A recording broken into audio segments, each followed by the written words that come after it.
Hello there! When ranking the feature films in the Pixar catalog, most put Cars and Cars 2 at the bottom. Okay, I gotta be honest, I do too. But I still think both are solidly done films with plenty of merits, even if they don't rank close to the likes of WALL-E, The Incredibles, and the Toy Story trilogy. I even gladly own both of them on Blu-ray. What do I like about these two heavily derided Pixar efforts? Well, let's take a look. Even more so than Toy Story, Cars was a major personal project of Pixar head John Lasseter. This man adores cars and of course wanted to channel that into an animated film. The idea especially evolved during a road trip Lasseter had with his family and began to appreciate these smaller historical towns that were practically forgotten in this quick digital age. Teaming up with late-great storyman Joe Ranft, they conceived the story of Cars. Revolving around Lightning McQueen, an overly competitive and hotshot race car, he soon starts to learn that slowing down and appreciating the quiet side of life is also good when he finds himself in Radiator Springs. Now, of course, this is not a new story. The premise of a big city man looks at small-town life in a new light has been done many times before. However, when it comes to familiar stories, I always feel that if you can take it and make something fresh and still interesting, then you can make a good film out of it. And I think Cars works, especially when it adds that trademark Pixar heart. Maybe it's because the filmmakers were largely inspired by the true stories of similar towns like Radiator Springs, but it's hard not to feel for the characters when they flash back how the times changed. Like other Pixar films, the attention to detail is also a marvel to behold. The racing sequences perfectly capture the feeling of an actual NASCAR race, what little I've seen. Even the sound effects were taken directly from the vehicles racing through the track. Even though I find NASCAR kind of boring, since I don't find cars racing in an oval from all the laps particularly exciting, Lasseter really invigorated those scenes with plenty of energy. I also like the ensemble of characters showcased in Cars. While Lightning is appropriately brass and full of himself, his change of personality feels natural. However, it helps that there's already an early scene that shows his other side. His relationship with Doc Hudson is also nicely handled, showing the proper generational gap. Huge credit also goes to Paul Newman's touching performance. It's very evident through the deliveries the amount of history in Doc's life. Newman even lent his hand in getting the proper car feel for the production. Then there's Mater, voiced by Dan Whitney. Some like the character, while others hate him. I completely understand why people will find him annoying, but I actually do like the character. You get some of the funniest line in Cars, and there's a personality there rather than just making him the expected stereotype. He's a likable chap, unlike with Doc, there's a nice evolution in his friendship with Lightning. Now, the main reason I rank Cars near the bottom of my Pixar lineup is that, unlike other Pixar films and most well-made animated films out there, I cannot suspend disbelief for this world. Toys that come to life? Sure. An old man using balloons to make his house float? I can buy that. A rat that can control a man of his hair and cook a gourmet dinner? Absolutely. But with a universe only populated by vehicles, I'm sorry, there are too many questions that run through my mind. How do they construct buildings and giant stadiums? Do they give birth? Is it when a man car and a lady car get together, or are they built in a factory? And if the former, how do cars have sex? When they are born as a fire engine or a race car or police car or what have you, aren't they pretty much forced into that line of work?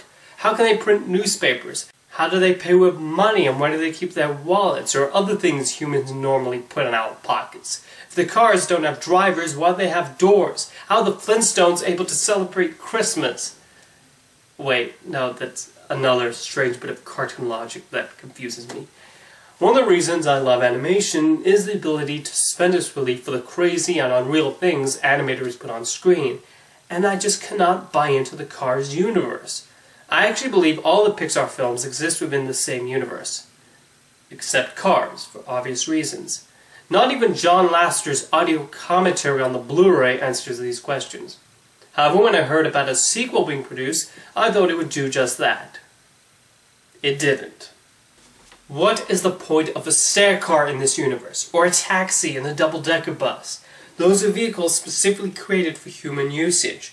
There is no reason for them to exist in a car-populated universe. And here's something extra creepy when Mater goes to a shady market. Why does she have a steering wheel? Who is driving her? Also, how did Finn and Holly put all these accessories into Mater? And again, John Lasseter's commentary didn't go through any of this. But let's go back to the beginning of when they decided to make Cars 2. And it's interesting how while the first film was about slowing down and appreciating the small things in life, The sequel does a complete 180-degree turn and becomes a big action spy flick. And because Lightning's story was pretty much done and Mater's popularity had risen a lot since Cars' release, the focus shifted to the tow truck. Cars 2 is notable in the Pixar catalog in that it's that first film to be panned by critics. However, as with any film, I walked in with positive expectations, and right from the opening scene, I was along for the ride. This was a high-octane and exciting James Bond-esque action scene that really set the tone for the rest of Cars 2. Being a spy film, the best bits are the action, as well as the 3 centerpiece races in Tokyo, Monte Carlo, and London. While the first Cars evoked NASCAR, Cars 2 successfully recreates the Formula One experience. Like the first time around, I like the Mater character. Admittedly, he is the least developed protagonist of any Pixar release, as he's the only lead who stayed the same at the end as he does the beginning. The main message is also crammed into the audience's throat through a big speech given by Lightning. But I nonetheless found Whitney gave a solid and funny performance as Mater, and I like the addition of his immense knowledge of inner car workings. Though I think it was very obvious what the big twist was at the end, Cars 2 is definitely a film when you're either on board with the spy comedy aspect or you're not. I found it to be an enjoyable aspect as well as the upgrade of Mater to protagonist. Lasseter's love of cars still shines through, and the premise of disgraced lemon automobiles was a very good one.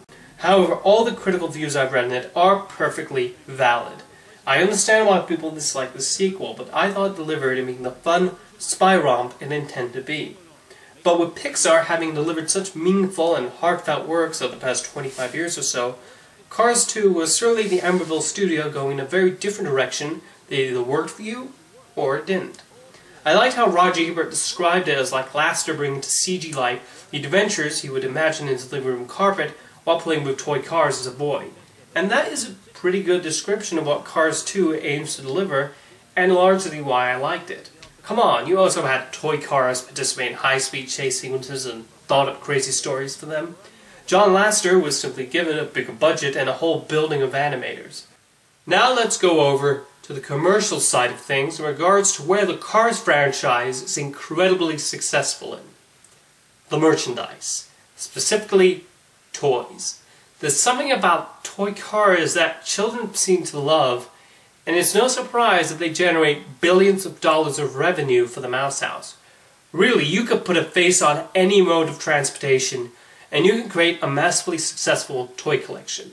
It says quite a bit about Thomas the Tank Engine that I can't tell you what happened in a single episode, or name any of the characters outside of Thomas and Mr. Conductor, but I definitely remember the toys because they were amazing.